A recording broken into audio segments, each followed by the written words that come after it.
Hello, my name's Joseph Curry, and I'm here to tell you how a punk rock kid with a blue mohawk came to own Flat River Dance Company in Greenville, right after this. Welcome to the Discover Montcalm Podcast, where we look at the communities, businesses, attractions, and people that make up Montcalm County. Here's your podcast host, Duane Weed. Hello, my name's Duane, the host and producer of the Discover Montcalm Podcast, and I'm kind of hooked on the blue hair. If you heard Joseph in the beginning do the intro, I mean, punk rock and blue hair. I think we need to get to know Joseph a little bit. Thank you, Joseph, for making the trip over to Howard City, and you opened the door. How did the punk rock blue hair guy come to Greenville? Yeah, well, the journey's long, but let's start at the beginning. Okay. Right? So I wasn't born a dancer. I didn't grow up being a dancer. I was about 10th grade in high school, and I stumbled across a friend wandering into a theater, and he said he'd get me a job working backstage. So I followed him in, and a local ballet school was performing, and they invited us to take a partnering class. And I said, "What's a partnering class?" And they said, "Well, it's not dance per se. You just hold the girls." Hold the girls how? By their waist and their hand, and you lift them up. And I went, "These girls? I think I can come to that class." Yeah. And that was my very first dance class. And then I fell in love with dance, started taking class every day, day after day. Eventually went from my small school, Laurel Youth Ballet, to Pittsburgh Ballet, to Point Park Conservatory, to the University of North Carolina School of the Arts, to North Carolina Dance Theater, now Charlotte Ballet. And then post-professional career, became a teacher, and eventually bought a school along the way. Wow. And it all started because you said, I have to hold them up, and I get to be around girls. Absolutely. My mind's going, lucky dog. But there's a lot of work in that. Absolutely. And holding them up means you're not dropping them. So it takes a little physical strength, and it's all got to be choreographed. Timing and placement. Yeah, it's it's like 1, 2, 3, let's go. So with that being said, you didn't grow up in Greenville. No, because you just kind of went through a little bit, and I'm going, okay, that's not Greenville. That's not Montcalm County.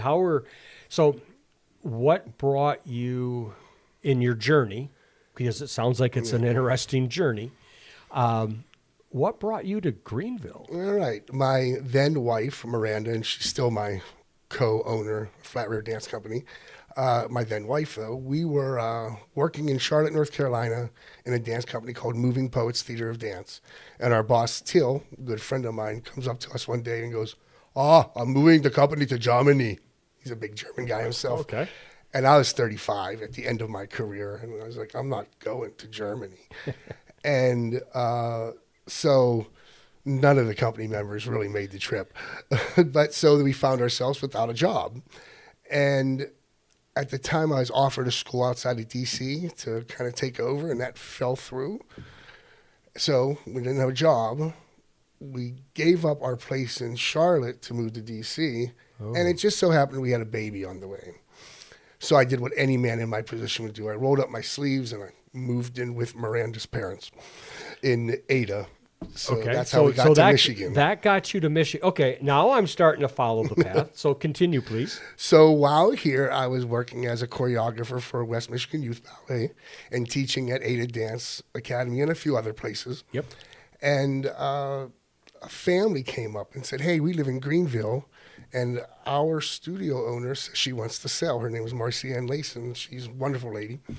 And so they got into contact with her, and we bought the school in 2008. Yeah, okay. So, wow. So 2008, you're now a Greenville, Montcalm County resident. Very much so. And you bring with yourself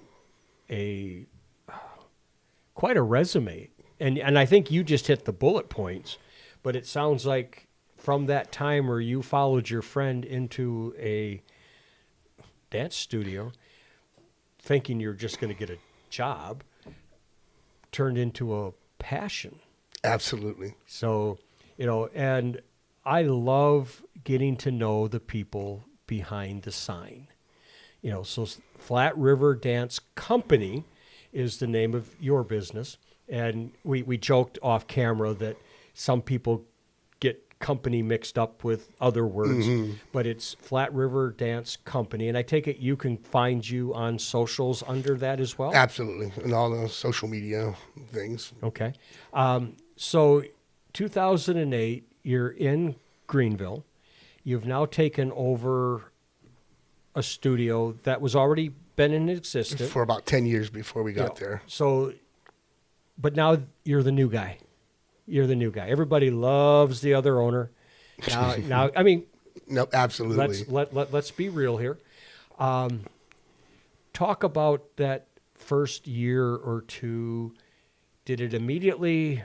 Was it all roses and butterflies, or kind of give us your first inkling into owning the studio in Greenville? In fact, the words we heard most was Marcy Ann did it this way, Marcy Ann did it that way, which is okay. I mean, people get used to one way, and then somebody comes in and wants to do something different. So our first steps were slow, and we took our time, slowly making changes because we knew we didn't want to scare everybody away. But Right. we were bringing a very new perspective. We were bringing in full-length ballets, classical background training in ballet, contemporary, modern, etc.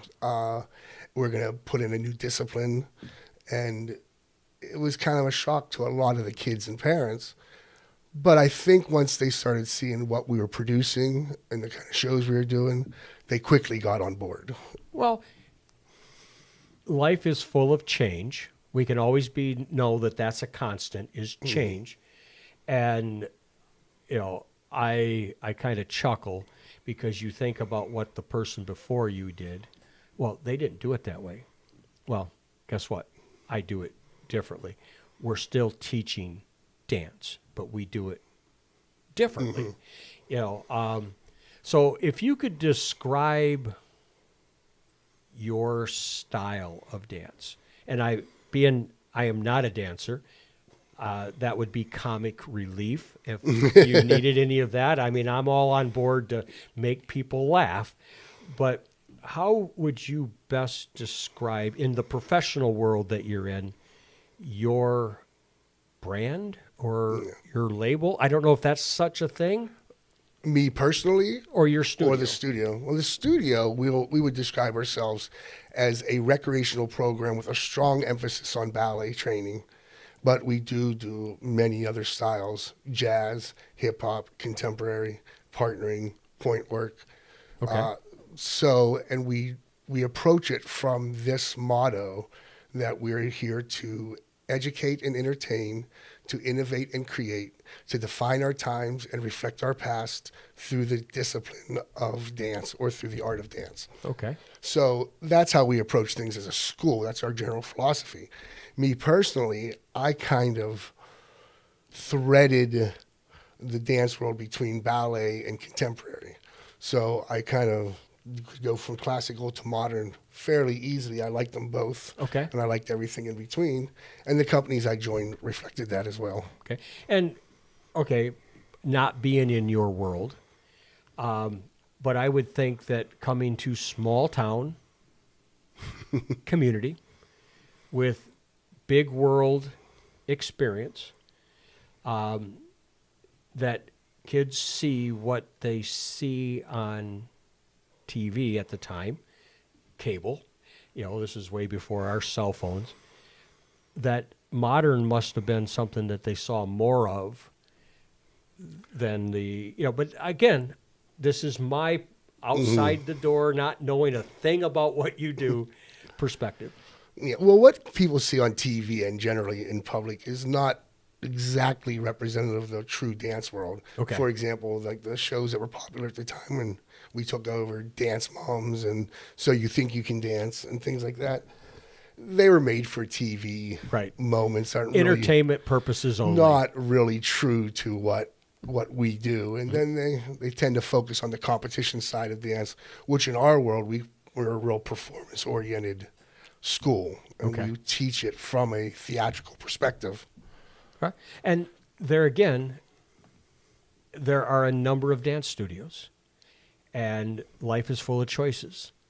You find a discipline that you fit in, and that's where you take your child. And if it's not for them, there are plenty of people, but you have built your world around that discipline, which I think, is cool. You're not, but you're also, it sounds like you're able to adapt because we adapt. Life adapts.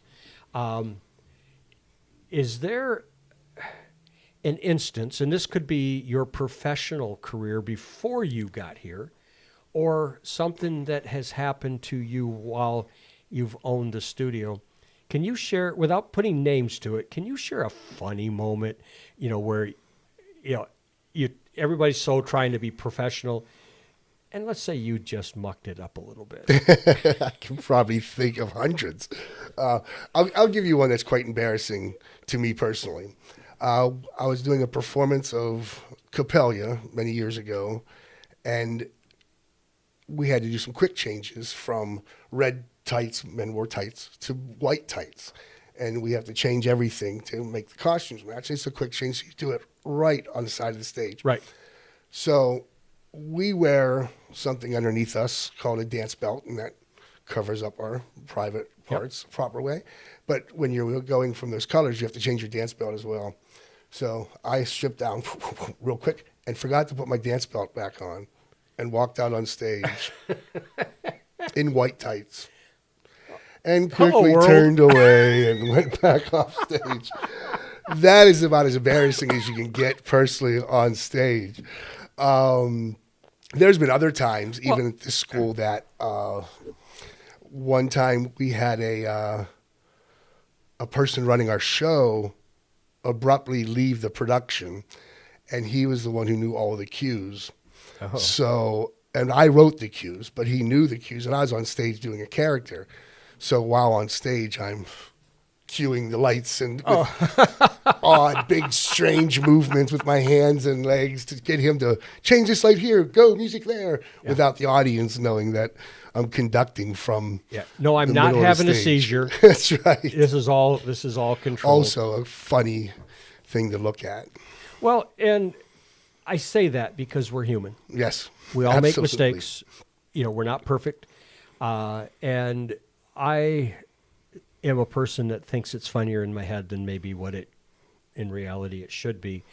So for me, I'm glad you shared that, because it's that moment you realize something ain't right. Right. Well, embarrassment's part of it. As an artist, you put yourself out there. Yes. And you're going to have times where things don't go right. And it's good to let students know that we all make mistakes. Yes. And it's okay. Yeah. You're allowed. You'll learn from them, and you'll move on from them. That is our hope. That's right.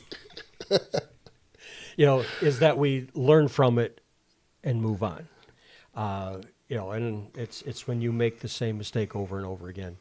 There's a life lesson. And I think that one thing, whether you're in sports, and dance is a sport, it's an activity, it's a career.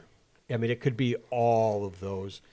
But, the idea that, sometimes you're going to make that mistake. Let's just try not to make it over and over again. Right. Quit dropping that person. It hurts them. And again, that's where I think I'm funny, that it may not be funny. Yeah. When somebody comes to your studio, comes to the Flat River Dance Company, a new person, what's the average age that they start with you? And I say average. We have two. A lot of parents will bring their kids at 3 and kind of test in the waters, and they'll flood in and they'll flood right back out because they weren't ready for it, or it just wasn't their cup of tea. But usually around 7, we start seeing a regular, steady flow of kids. Okay. And then they just keep coming in at 7. We keep training them, and they grow up, and then some drop out as they go along, and they find other interests. And yeah, I mean, right now I could see where some sports are losing them to dance, and you're losing some dancers to sports. Kids have to figure it out, and parents have to give them the leeway too. So you always see kids and think, oh, they'd be a great dancer, but if their heart wasn't in it and they wanted to play volleyball, maybe that's where they should go. Yeah. Is there such a thing as two left feet? No. No, everyone can dance. It's just a matter of effort and training and Confidence, I would think.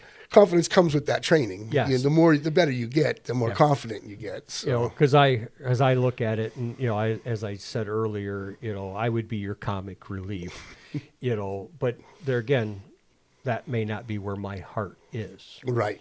And that's perfectly okay. You find other interests. So when you're working, and this is a question on behalf of all of the parents that have somebody that's in that 5 to 10 age group, I would think, what is your biggest challenge with these young new kids? And I say it that way, meaning that,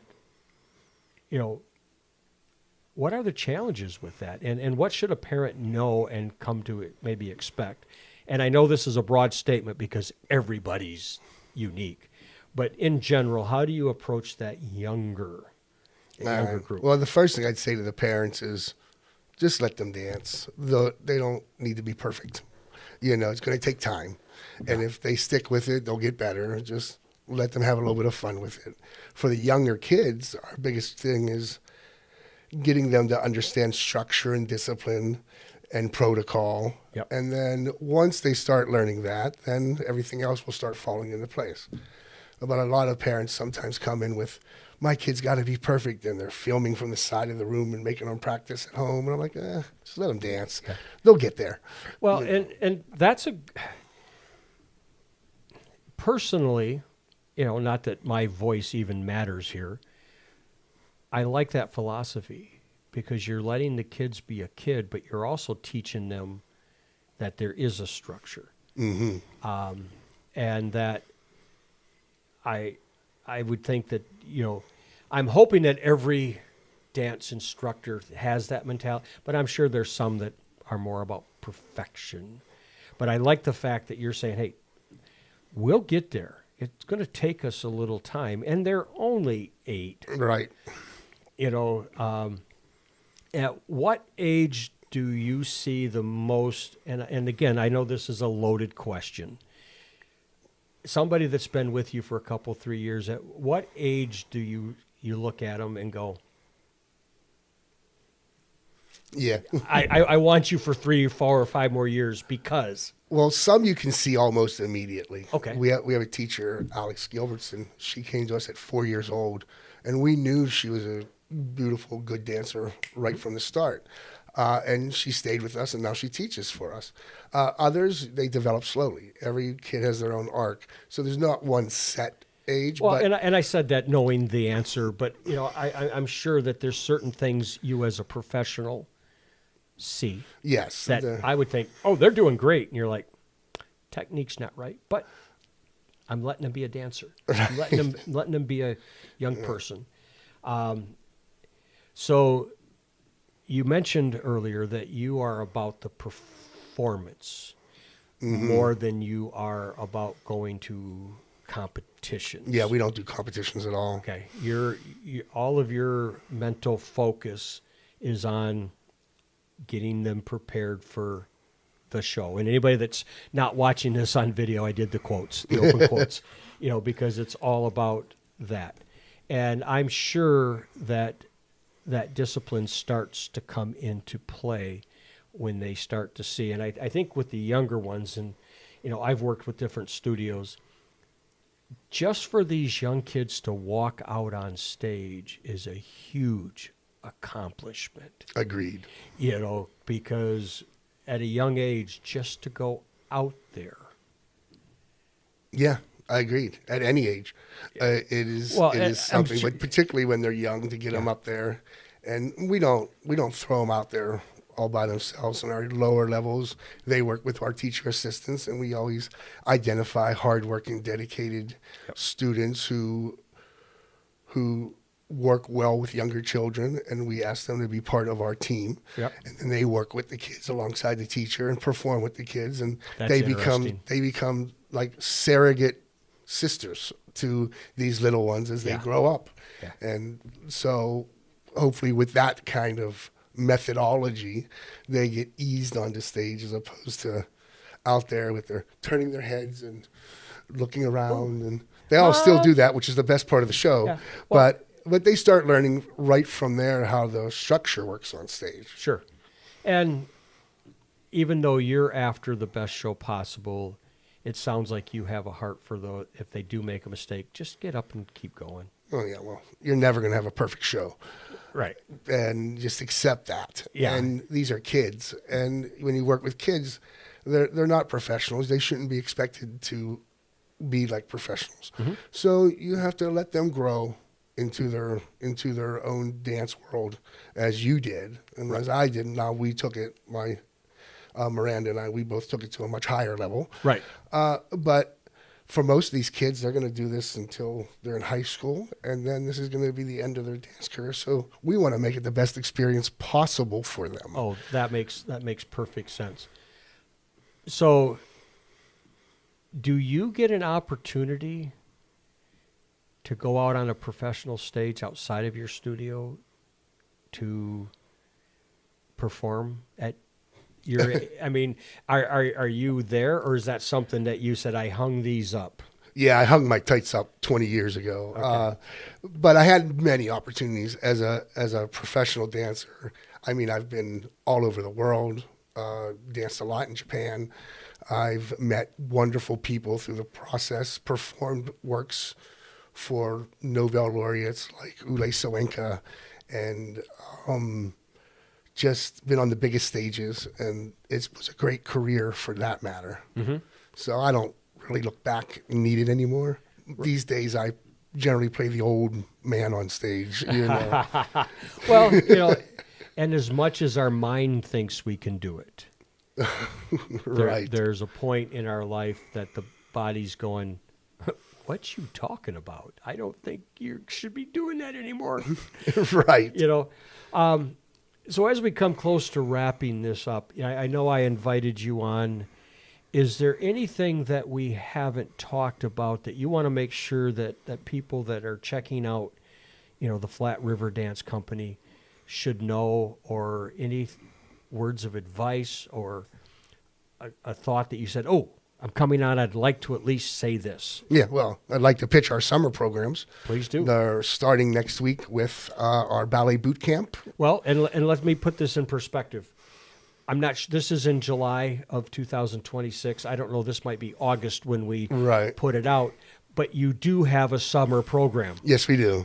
So whether you're catching it at the beginning or the middle when this podcast comes out, people that are listening, please know that, Flat River Dance Company on the socials, find him, reach out to Joseph. He'll be more than happy. So you have the dance, the summer program. What all is in part of that? So our summer will start with the ballet boot camp. It's ballet class, point work, and variations. That's not for everyone. You have to be at a certain age. And then we have our superhero and princess camps. There's 2 of them. That's for 3 to 7-year-olds. It's wonderful introduction to dance. Sure. And they get to dress up as princesses and superheroes, and it's lots of fun. We have our 2-week dance intensive called Momentum, where you do ballet, jazz, contemporary. We also have fun stuff like an ice cream social, movie night, a beach trip. It's lots of fun. And then we have our hip-hop workshop, which is all the kids kind of like. Okay. And the whole idea is that they can get a touch on dance. Yes. For those that are new coming to it. Those that are in it probably get a chance to keep fresh, Mm-hmm. It's like everything else. You stop doing it for a while, and all of a sudden it takes longer to get back into it. So we've talked about Flat River Dance Company on Facebook, Instagram, that type of thing. What's your phone number? Flat River Dance Company, 616-450-4461. One more time. 616-450-4461. Joseph, thank you so much for coming on the podcast today. I love getting to know the people behind the sign. And I know prior to you coming in, you and I had a lot of phone conversations. Yes. So it's finally nice to put a face with the name and the voice. But again, you can reach out to you at Flat River Dance Company on the socials. And on that note, you can follow the Discover Montcalm podcast on Instagram, Facebook, and YouTube, as well as Pandora, Apple, and iHeart. Go to discovermontcalmpodcast.com. Check out all the episodes. If you have an idea or you would like to be on the program to talk about your business, your nonprofit, or you're a family that has grown up in Montcalm County and you have some history, I would love to talk to you. Reach out to me at 231-250-9624. My name's Duane, the host and producer. Remember to buy and shop locally. The Discover Montcalm Podcast thanks West Michigan Technology and Design Solutions, M1063 WGLM, DW Video, Blueberry Podcast Platform, and Business Growth Engine. Thank you for your support.